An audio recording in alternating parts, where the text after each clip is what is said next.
Robert J. Somerville. Welcome to African American News. Today's topic, community development. Is it good or is it bad? In recent decades, African Americans have been victimized by federal programs ostensibly designed to help them. They have been the victims of express highways that cut through their communities, and urban renewal programs which bulldozed entire neighborhoods, destroyed the main streets of black-owned businesses, and tore down properties containing the last remnants of African American history and culture. Government policies have become a part of our problem rather than part of the solution. Community development, is it good or is it bad, is all about the good intent, but the bad result of urban renewal. And here are two instances of federal program that was designed to assist the African American community. However, it turned out to do just the opposite. One such community was Rockford Center, and another one, Roosevelt, all located in New York. In 1963, 30 years ago, the urban renewal was a major thrust in the lives of African Americans. And that was a small village composed of approximately 36 acres of homeowners that was scheduled for an urban renewal to refurbish and to build that community. However, the African American homeowners were required to move from that property to make room for commercial development. And the rationale at the time was the lowering of the taxes, of the property taxes for that community. However, none of the previous property owners benefited from the program. None of them were allowed to own a home there in Roosevelt, in Rockford Center. None of them were allowed to own any of the businesses that was forthcoming from the commercial development. In Roosevelt, 30 years later, urban renewal is alive and well in the African American community.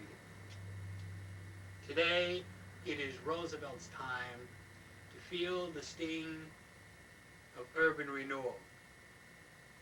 To date, urban renewal has become a thrust on our commercial properties.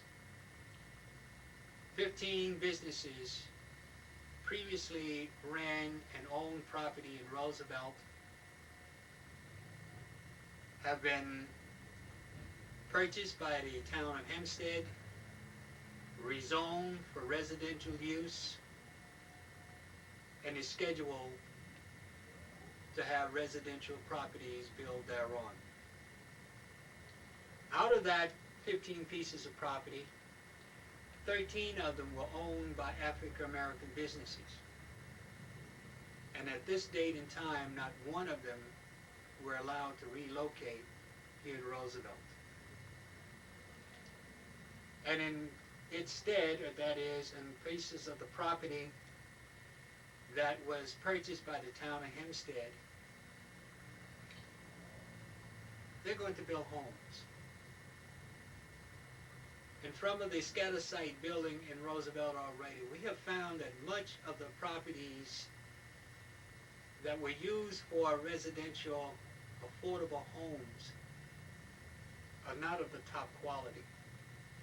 You will see on this show where a member of this community actually purchased one of the affordable homes, built of inferior quality product. The front, the rear, and the side yard is sinking.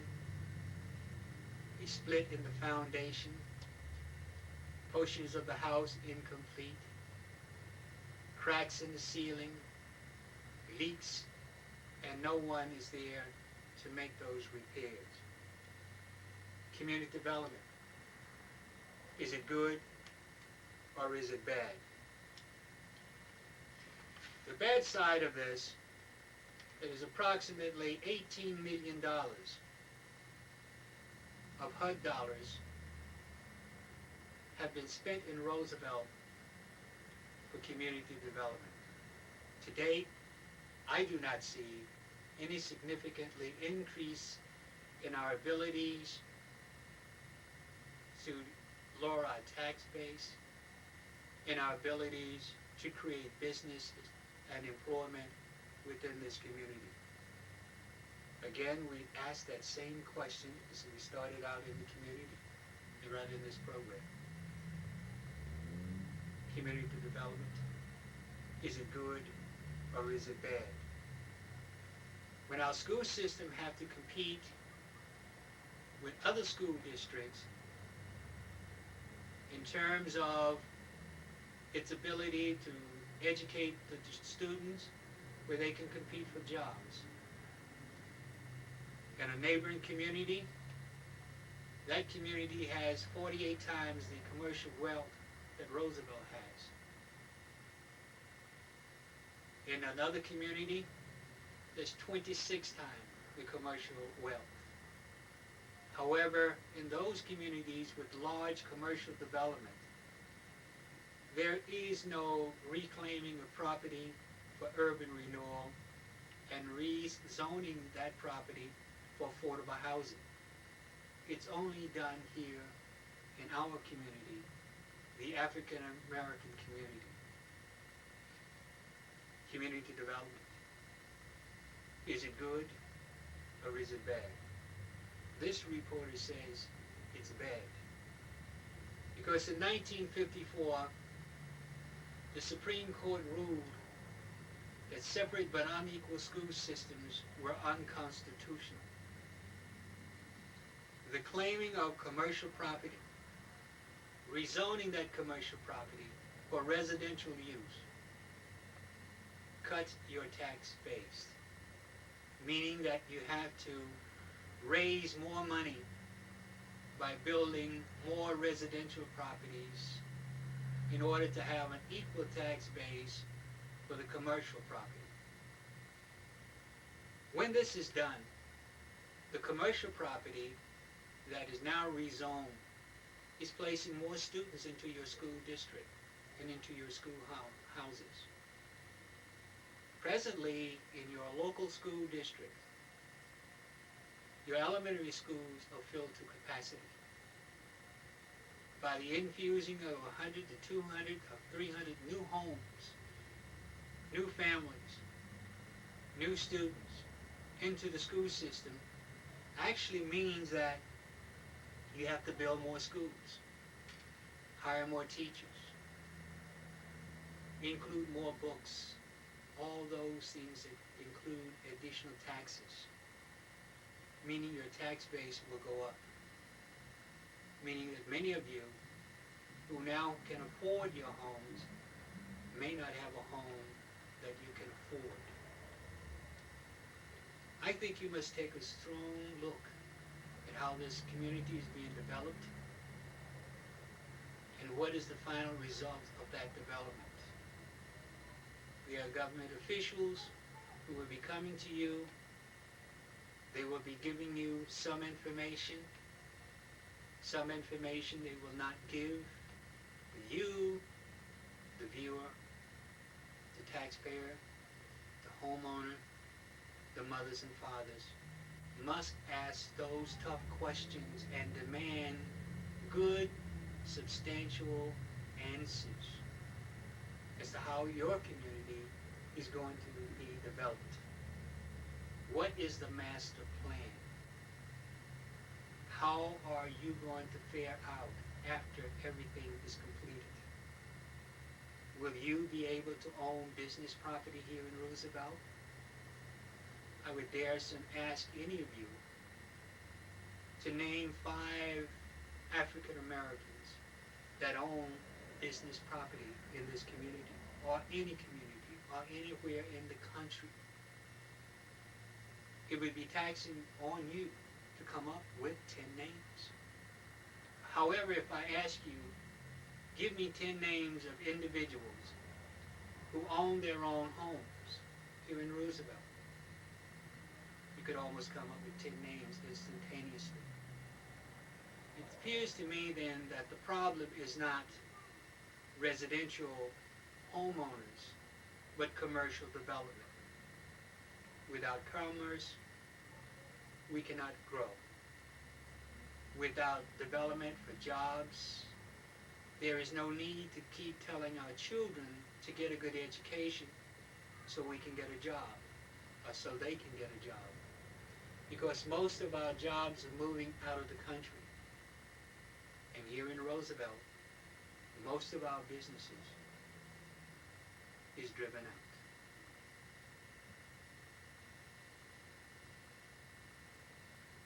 Okay, how's that? That was fat. What I want to do now is that was real good. So, okay, I get 10 more minutes. Stop. Double check. All right. Roll. And you can start again by saying urban development. Okay. Good.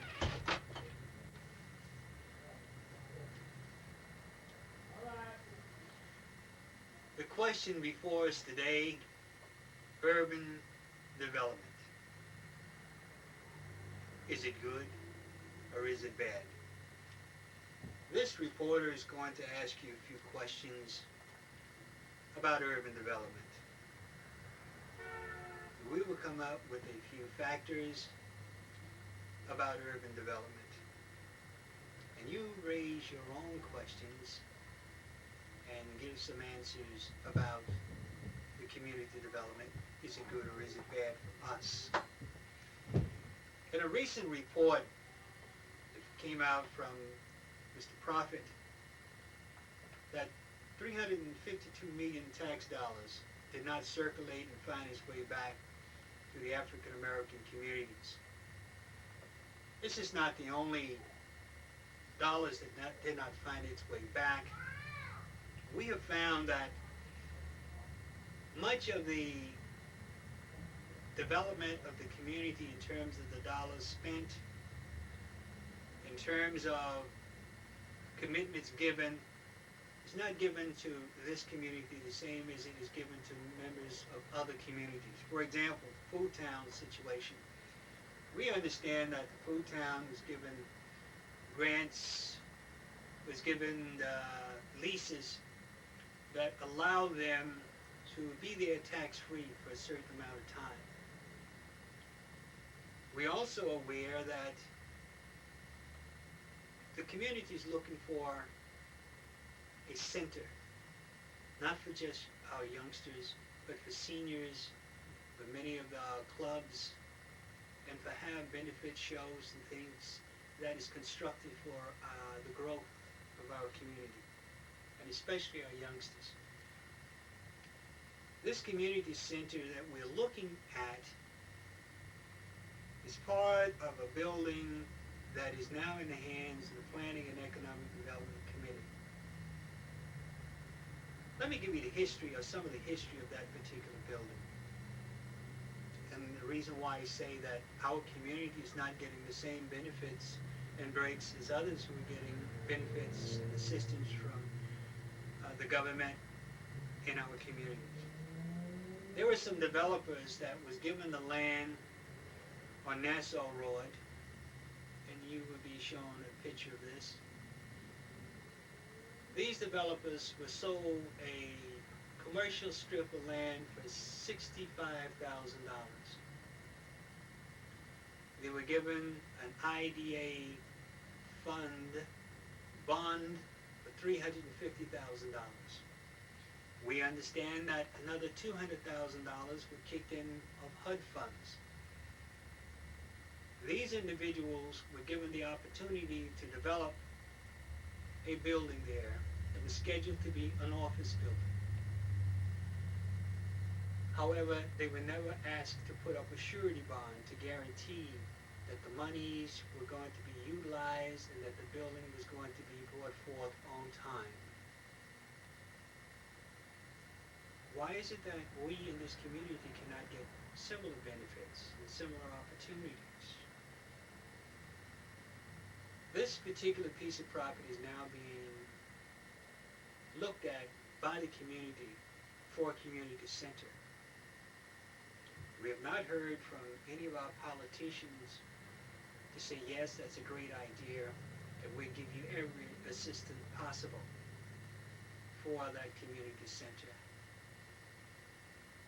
The building is there, incomplete. However, the same opportunities that was given to the previous developers can be given to members of this community. Why not? That's the question. When should be the question coming from the politicians. Here are the grants, funds entitled to the property. Should be the next statement from those who are interested in this community. The community center is vital. We have very few recreational and sports and facilities for us other than our parks, which are open on the summer months. During the winter, there's no constructive growth production for our youngsters as well as for our seniors. They need a constructive environment for them. For adults who need a place to go, play handball, tennis, and other things. Meetings, local meetings are held at the school and to cerebral palsy, and we're at their behest. We need a place of our own, just like other areas, to develop their culture. Let me share a bit of information that just came from one of the national offices, to be more specific, to the NAACP. It says in part, a majority of African American people today continue to live in isolation from the nation's economy and social mainstreams. It is vital for this government, both county and the town of Hempstead, to make sure that African Americans and African American communities share in all aspects of the growth, both economically and as well as commercially. In terms of the growth for businesses coming into communities, for the last 30 years, Roosevelt, though the county has aggressively sought businesses and commercial development throughout the county, throughout Nassau and Suffolk. However, not one business was targeted to come into Roosevelt. Show me an IBM. Show me a Kellogg's. Show me any commercial development on a large scale that is situated in upstate New York, here in Roosevelt. We are being deprived of the same opportunities as other communities. You and I cannot continue to sit back and allow this to happen. We have our future in our hands, our children, and it's imperative that we get up, stand up, and fight back. In the words of a fighter during the time that fighting was rarely known by African Americans, and especially written in history. And this fighter's name is Frederick Douglass. Frederick Douglass was enslaved. Frederick was going to be broken to fit his slave condition at the time. And there was an overseer who was scheduled to break Frederick into being a model slave. However, when the overseer attempted to break Mr. Douglass put a whipping on him that this individual, if he was alive today, would still remember. from that, Mr. Douglas structured a basic fundamental principle of life that I would like to cite to you as a motivator. I quote, "The one who is whipped most often is the one who is whipped the easiest, and the one who is whipped the easiest is whipped most often." Our community do not get the benefit it deserves and it needs because we do not cry out loud enough and long enough. So those who make the decisions about our communities can hear our cries and feel the sting in our votes on election day. Roosevelt? Yo, what's up? I'm Wildman Steve, and you can check me out on the flow. Coming to a television station near you, where we deal with politics, where we deal with a variety of topics, politics, entertainment, and so forth. I should have written down. It's business, businessmen and women, politicians, and educators and entertainers. Okay. That's all.